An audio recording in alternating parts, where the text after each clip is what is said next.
Shalom, selamat pagi anak-anak hebat kelas 4. Puji nama Tuhan, hari ini kita boleh melanjutkan pembelajaran kita dalam pelajaran agama Kristen. Dan seperti biasa, sebelum kita memulai pelajaran kita, mari kita akan sama-sama memulainya dengan doa. Mari kita berdoa. Bapa di sorga, kami mengucap syukur buat hari yang baru yang Tuhan beri bagi kami.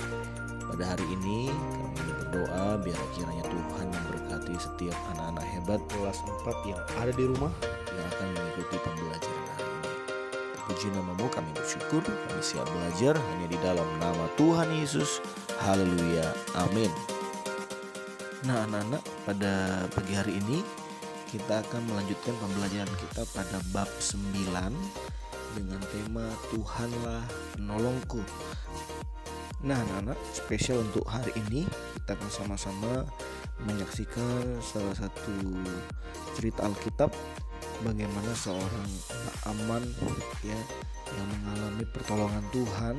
Dia mengalami sakit dan dia kemudian disembuhkan oleh karena kuasa Tuhan. Selamat menyaksikan.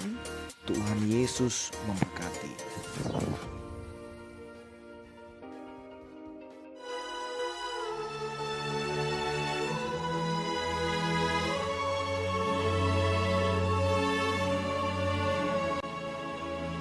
Naaman, panglima Raja Aram, adalah seorang terpandang di hadapan tuannya dan sangat disayangi. Seorang pahlawan tentara, sebab oleh dia, Tuhan telah memberikan kemenangan kepada orang Aram.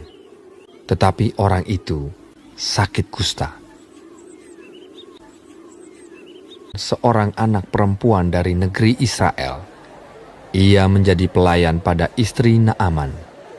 Berkatalah gadis itu kepada nyonyanya, "Sekiranya tuanku menghadap nabi yang di Samaria itu, maka tentulah nabi itu akan menyembuhkan dia dari penyakitnya."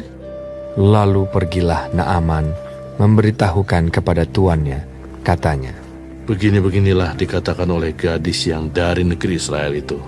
Maka jawab Raja Aram, "Baik, pergilah, dan aku akan mengirim surat kepada Raja Israel." Lalu pergilah Naaman dan membawa sebagai persembahan 10 talenta perak dan 6.000 shikal emas dan 10 potong pakaian.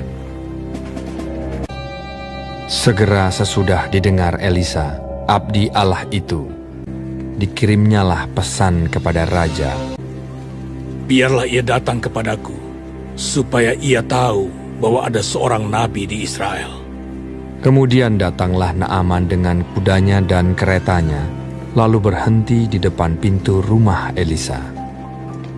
Elisa menyuruh seorang suruhan kepadanya, mengatakan, "Pergilah mandi 7 kali dalam sungai Yordan, maka tubuhmu akan pulih kembali, sehingga engkau menjadi tahir."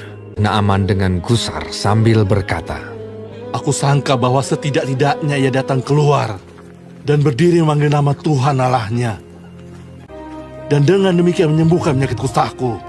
Bukankah Abana dan Parpar, sungai-sungai Damsik, lebih baik dari segala sungai di Israel? Tetapi pegawai-pegawainya datang mendekat serta berkata kepadanya, "Bapak, seandainya nabi itu menyuruh perkara yang sukar kepadamu, bukankah Bapak akan melakukannya?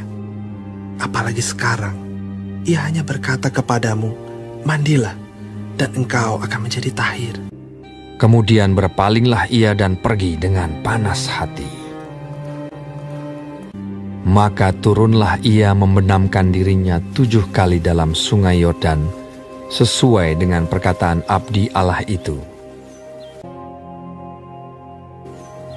Lalu pulihlah tubuhnya kembali seperti tubuh seorang anak dan ia menjadi tahir. Kemudian kembalilah ia dengan seluruh pasukannya kepada abdi Allah itu. Setelah sampai, tampillah ia ke depan Elisa dan berkata, Sekarang aku tahu bahwa di seluruh bumi tidak ada Allah kecuali di Israel. Karena itu, terimalah kiranya suatu pemberian dari hambamu ini. Elisa menjawab, "Demi Tuhan yang hidup, yang di hadapannya aku menjadi pelayan, sesungguhnya aku tidak akan menerima apa-apa. Pergilah dengan selamat. Dan walaupun Naaman mendesaknya supaya menerima sesuatu, ia tetap menolak.